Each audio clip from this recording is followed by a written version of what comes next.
Et nous voici arrivés parmi les actes les plus importants des guerriers phares. On va les voir, commence par le pardon. Pourquoi le pardon? On a tous des blessures émotionnelles ou des blessures du cœur au fur et à mesure qu'on grandit dans notre vie. Lorsqu'on arrive sur Terre, on va dire on est pur. D'ailleurs, il n'y a qu'à voir les enfants, la majorité des enfants, ils sont que amour, ils rayonnent de joie, ils sont ouverts à tout, aucune mauvaise intention et aucun frein. Mais ce qui arrive avec les expériences de la vie, c'est qu'on va avoir des blessures, on va avoir des expériences qui vont faire que notre cœur va se fermer petit à petit. Et plus on ferme notre cœur, plus on met cette barrière, cette protection, cette armure, plus le cœur à l'intérieur, oui, il va s'éteindre. Donc nous, ce qu'on essaie de faire, c'est, on dit bien, ouvrir notre cœur. Mais comment on fait ça? Il faut déjà le soigner. Et on a vu qu'on a mis plein de processus pour enlever cette armure. Soigner son cœur, c'est mettre du baume dans son cœur. Et comment on met du baume? Bien souvent, ce sont les larmes.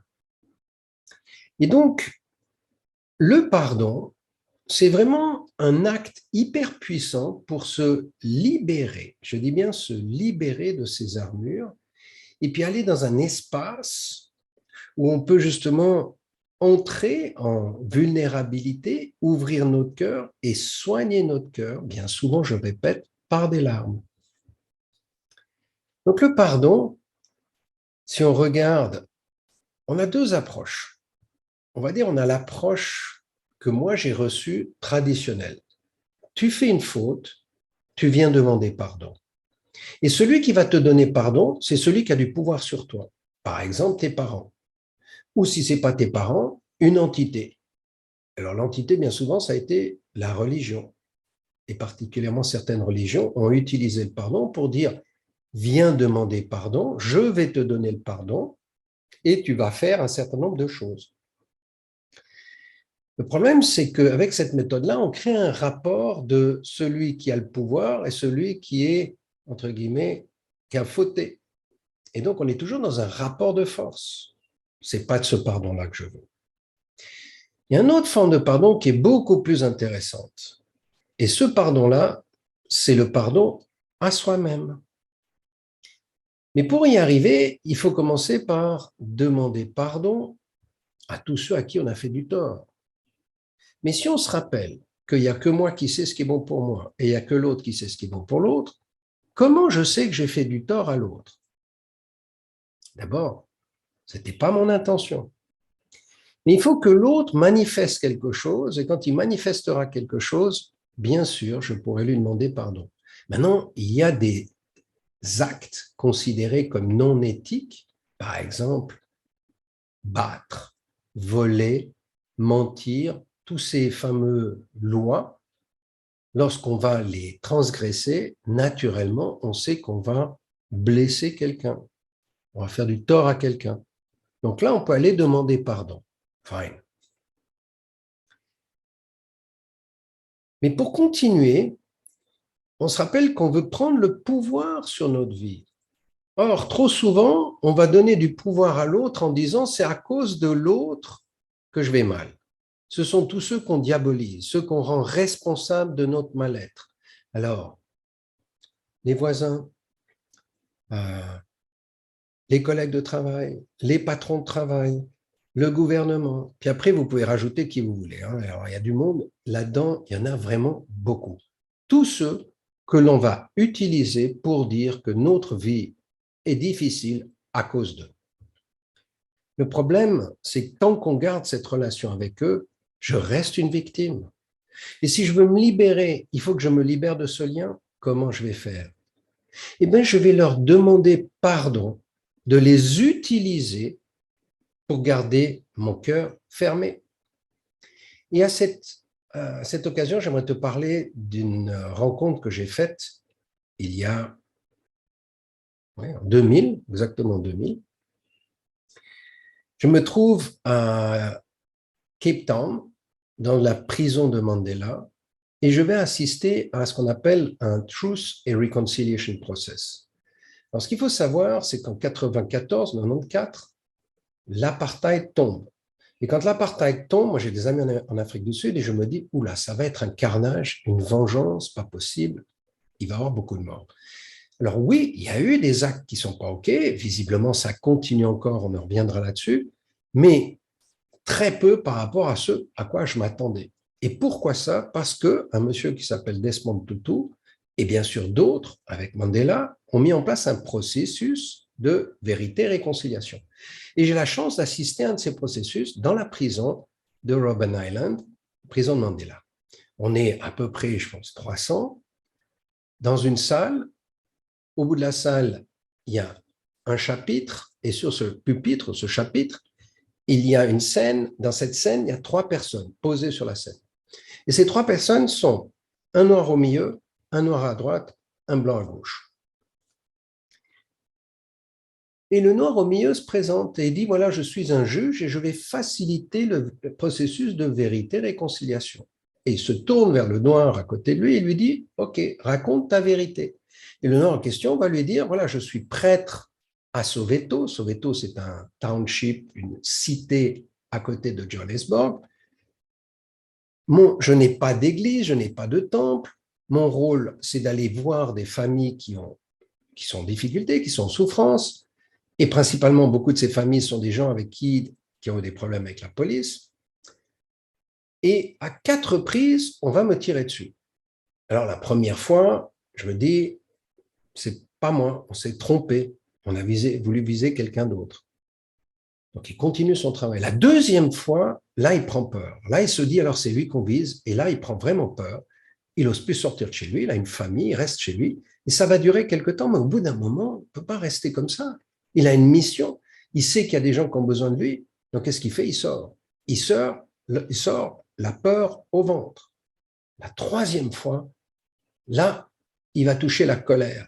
Là, il est vraiment en colère contre plein de gens. Il se dit d'abord, pourquoi le gouvernement ou ceux qui sont en train de tirer, et même d'autres. Il va même être en colère avec ceux qui sont dans la difficulté.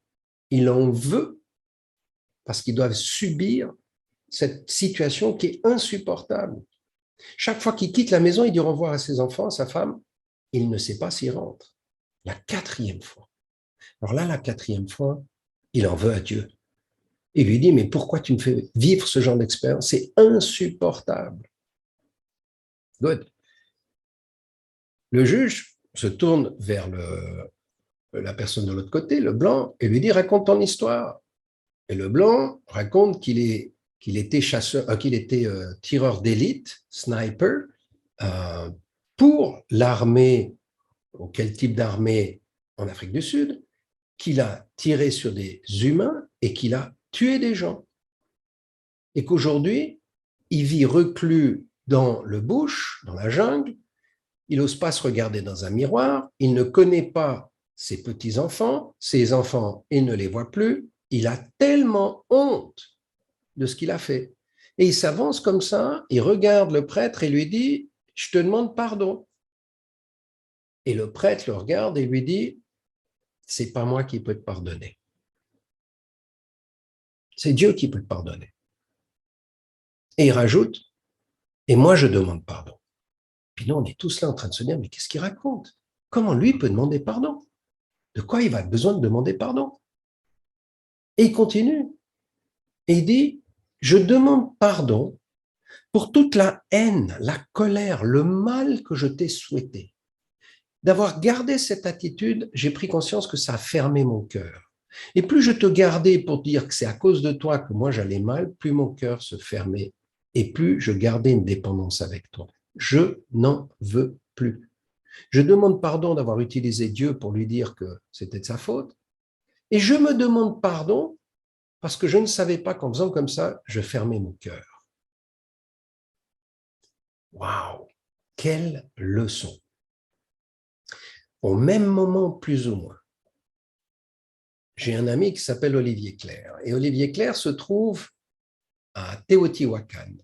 Il est là parce qu'il va traduire un livre d'un monsieur qui s'appelle Don Miguel Ruiz, les 4 accords Toltec, et il va le traduire en français.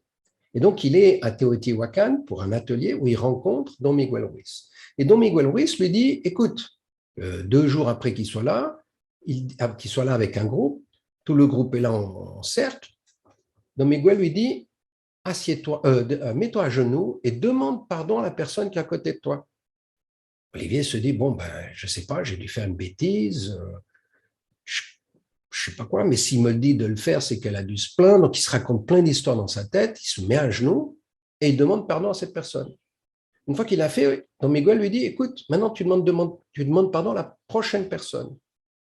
Et ainsi de suite. Et il va demander pardon à tout le monde. Et lorsqu'il fait ce processus, il réalise qu'en fait, la demande pardon qu'il fait à la personne qu'il ne connaît pas, il ne sait pas pourquoi, est quelque chose qui va être de beaucoup plus puissant, beaucoup plus vaste que ça, beaucoup plus transpersonnel. C'est que tout d'un coup, il fait des demandes de pardon à des gens qu'il connaît en regardant les autres personnes dans leurs yeux. Et il vit un processus qu'à la fin, Don Miguel lui dit, maintenant, écoute, tu vas demander pardon à toutes les personnes que tu utilises pour les rendre responsables de ton malheur, les diables. Et puis après, tu vas demander pardon à Dieu. Et pour finir, tu vas te demander pardon. Et quand il a fini tout ce processus, Don Miguel lui dit, ben maintenant, quand tu seras prêt, tu écriras un livre autour de ça et tu feras ce que tu dois faire. Et donc, 10 ans plus tard, 2010, Olivier écrit le livre qui s'appelle Le don du pardon et lance ce qu'on appelle des cercles de pardon. Aujourd'hui, il y a plusieurs centaines de cercles de pardon, d'animateurs de cercles de pardon de par le monde, principalement francophones pour l'instant, mais ça grandit. J'en suis moi-même un et j'anime ce genre d'atelier. Alors, pourquoi je vous parle de tout ça? Parce que vraiment, le pardon, c'est la manière, une des meilleures manières pour libérer notre cœur de liens qui font qu'on garde notre cœur fermé. Bon, mais ce n'est pas parce que je vais demander pardon, et ça c'est important de comprendre, ce n'est pas parce que je vais demander pardon énergétiquement à ceux, entre guillemets, qui m'ont fait du tort, que j'ai souffert. Ce n'est pas parce que je leur demande pardon que je deviens copain. Le prêtre a rajouté, il a dit, je demande pardon, mais c'est ton histoire. Tu restes avec ton histoire. C'est à toi de régler tes histoires avec Dieu. Moi, je veux juste plus être mêlé de ça et je ne veux plus rien avoir à faire avec toi. Donc, c'est la même chose. Sinon, on va faire une demande de pardon à des gens qui nous ont fait du tort. C'est pas parce qu'on accepte et qu'on dit que tout est OK. Non, on peut faire une demande de pardon et les mettre en procès. Par contre, le fait qu'on va les mettre en procès, on ne va pas le faire avec la colère, avec l'énergie de la haine. On va faire avec une énergie d'amour beaucoup plus puissante. Et si dans notre tête, on dit, OK, il faut les amener à ce qu'ils payent, qu'ils apprennent de leurs actes, et la manière dont ils vont apprendre, c'est qu'ils vont être dans la contrainte, dans une prison, ou avoir des difficultés, c'est la manière d'apprendre. On le fait en conscience, on sait que c'est la bonne approche. Et on va le faire avec rigueur, avec fermeté, avec assurance. Mais on reste calme. Ce n'est pas la vengeance, beaucoup plus intéressant. Donc moi, je parle maintenant de ce pardon-là. Et je vais t'inviter ce soir à ce que tu prennes une feuille de papier et que tu crées un rituel pour toi. Et le rituel, il commence par déjà prendre conscience de toutes les personnes à qui tu considères ou tu penses avoir fait du tort. Et la liste, elle peut être longue, d'accord? Où tu vas juste nommer les personnes. Pas besoin d'aller chercher qu'est-ce que tu as fait pour eux, d'accord? Mais juste nomme ces personnes. Puis après, tu vas aussi prendre un moment pour voir toutes les personnes qui t'ont fait du tort, avec lesquelles tu gardes quelque chose qui est pas d'une bonne énergie. Les gens qui t'ont menti, qui t'ont trompé, qui t'ont volé, qui t'ont battu, qui ont eu des histoires qui n'étaient pas agréables, qui ont été essayés d'être, entre guillemets, malveillants avec toi, tu fais une autre liste avec les prénoms ou les initiales de ces gens. Et même si tu ne te rappelles pas, tu mettras juste quelque chose pour t'en rappeler. Oui. Et puis, tu prends un moment au calme pour d'abord te connecter à plus grand que toi. Donc, je t'invite à aller faire un rituel. Alors, si tu peux faire un feu, c'est youpi. Si tu ne peux pas faire de feu, ce n'est pas un problème. Tu peux avoir une bougie, le cas échéant. Tu crées l'endroit qui est bon pour toi. Et dans cet endroit, quand tu seras prêt, tu prends le temps de te connecter, de te calmer. Tu sais comment faire pour méditer en te calmant. Et quand tu seras bien calme, tu prends la liste de tous les gens à qui tu as fait du tort, toi, que tu penses avoir fait du tort. Tu regardes cette liste et tu prends un moment avec beaucoup de douceur, beaucoup d'amour. Et tu peux mettre cette liste sur ton cœur pour en pleine conscience, calmement, leur dire énergétiquement, je te ou vous demande pardon. Et je t'invite à le faire 3 fois. Une fois que tu as fini, tu peux brûler cette liste. Si tu n'as pas de feu ou pas de bougie, tu peux l'enterrer. Tu peux la redonner à la terre.